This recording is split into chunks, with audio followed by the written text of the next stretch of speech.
Oh, good morning, everybody. Uneducated Economist here. So I left my window down last night. I don't know how I did that. And now it's all like soaking wet in here, and that sucks. All right. Anyway, in today's episode, I'd like to talk a little bit about the Federal Reserve, the lifting of interest rates, and the lag effect that it has on the economy. In Lael Brainerd's speech, I think she gave it on the 19th. Yeah, January 19th, 2023. This is Staying the Course to Bring Inflation Down. Lael Brainerd.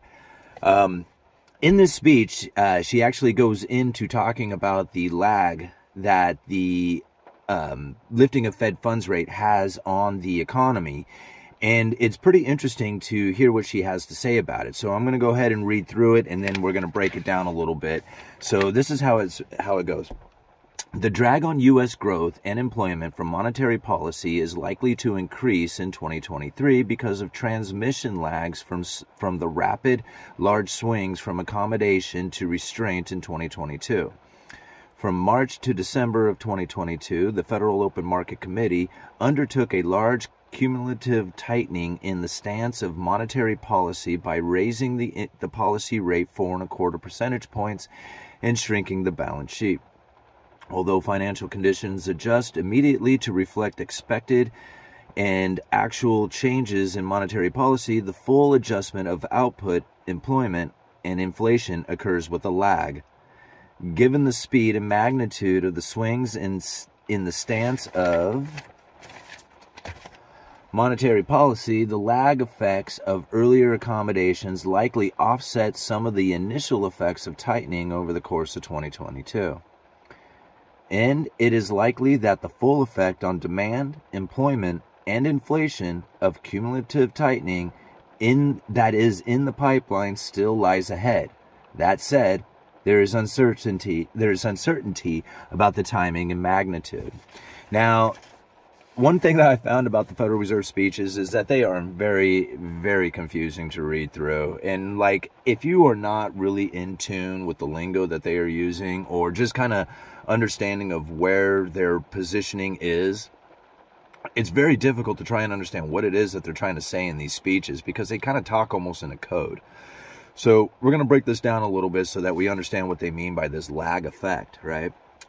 And I'm going to go and read this again. All right. So the drag on U.S. growth and employment from monetary policy is likely to increase in 2023 because of the transmission lags from the rapid, large swings from accommodation to restraint in 2022. Okay, so what they're trying to say there is that prior to 2022, they were in an accommodating position, meaning that they had the interest rates really low, and that low interest rates is what gets people out there borrowing money to buy houses, cars, and going on vacation. But it has a lag effect from the time that you start to lift interest rates or lower interest rates till the time it actually impacts the economy. Now, that timing isn't exactly like a science. It's anywhere from 6 months to 18 months, you know. So anywhere 6 months to a year, you start feeling the effects of the lag, or the effects of the changes that they have done to the monetary policy. Now, you have to remember monetary policy and fiscal policy. Monetary policy is the Federal Reserve and the adjustment of interest rates or their balance sheet. Fiscal policy is what the government's spending and stimulus programs and stuff like that. So those are the two different policies that are used to try and navigate through the economy. So monetary policy coming from the Fed, fiscal policy that comes from the government. All right, so I'll read it again. The drag on U.S. growth and employment from monetary policy is likely to increase in 2023 because of transmission lags from the rapid, large swings from accommodation to restraint in 2022. So it's likely the effects are likely to still continue because of how rapidly they moved them up. All right, so we just haven't really felt the effects yet. From March to December of 2022, the Federal Open Market Committee undertook a large cumulative tightening in the stance of monetary policy by raising the policy rate 4.25 percentage points and shrinking the balance sheet. So over the course of March to December, so that 10 months, the FOMC, the Federal Open Market Committee, undertook a cumulative tightening in the stance of monetary policy. So this is that rapid tightening that they were talking about. They moved the Fed funds rate from pretty much zero up 4.25 percentage points and started shrinking the balance sheet. So like the balance sheet is when the Federal Reserve was in quantitative easing.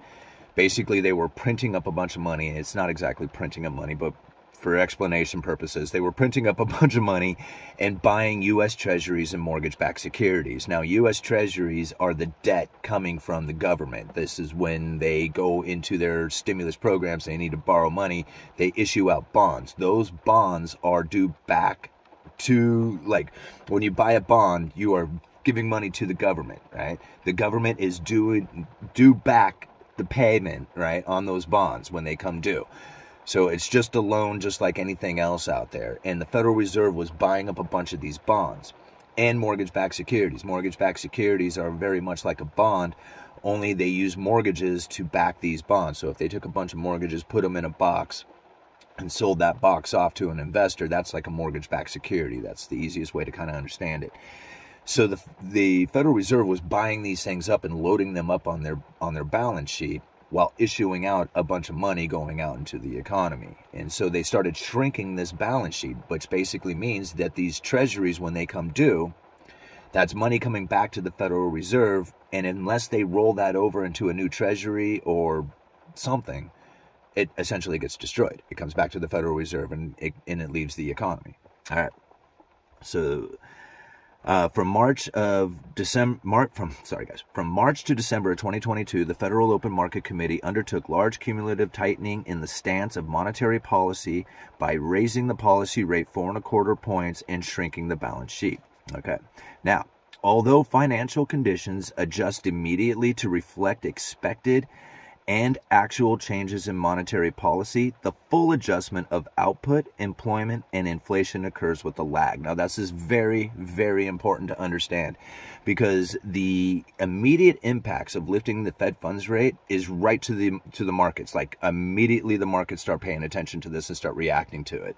Financial conditions tighten up, the Dow Jones starts to drop, got all these things that start to happen immediately as soon as the Federal Reserve does this adjustment. However, the actual impact to let's see, what does it say? The full adjustment to employment and inflation. Hold on. The changes in monetary policy for the full adjustment of output, employment, and inflation occurs with a lag. So this is what I'm talking about, how 6 months to a year, 18 months down the road, we start feeling the effects of the lifting of the Fed funds rate. And this is what they are saying, is that although the financial conditions immediately snap to the news, the actual impact to the economy comes much later. All right, given the speed and magnitude of the swing in the stance of monetary policy, the lagged effects of earlier accommodations likely offset some of the initial effects of tightening over the course of 2022. And now this is really important to understand, is that over the course of the last year, although the Federal Reserve was lifting the Fed funds rate, trying to restrict the economy, the lag effects from the accommodations, right, the accommodative policies that they had, were still in the system. They were still working their way through. So when they lift the Fed funds rate and the markets immediately started to react to that, the actual economy was still dealing with the accommodated positioning that the Federal Reserve was in, and that was happening over the course of 2022. So it almost created like this plane effect, right? Like they offset each other, and that's what she is trying to say. The lagged effects of earlier accommodations likely offset some of the initial effects of tightening over the course of 2022. All right. And it is likely that the full effect on demand, employment, and inflation of cumulative tightening that is in the pipeline still lies ahead. Right? So even if the Federal Reserve was to say, hey, we're going to stop right here, we're not going to go any further, the markets might be like, okay, hey, cool, we're going to start reacting to this news. This is awesome. Things are cool, because that's what the markets do. But the actual impact to the economy still has tightening coming. Like, it's as if you have already taken the poison. You just don't feel it yet. You just don't feel the effects of it yet. And that's what they're trying to say. It is likely that the full effect on demand, employment, and inflation of the cumulative tightening that is in the pipeline still lies ahead. That said, there is uncertainty about the timing and magnitude. So it's all about the lag. Watch the lag. The lag means everything. Don't necessarily think because of the lifting of Fed funds rate and the impact it has to the markets, financial conditions, and all that other stuff is the real economy. That's not it yet. The real economy is coming. All right. All right. Uneducated economist, you guys let me know.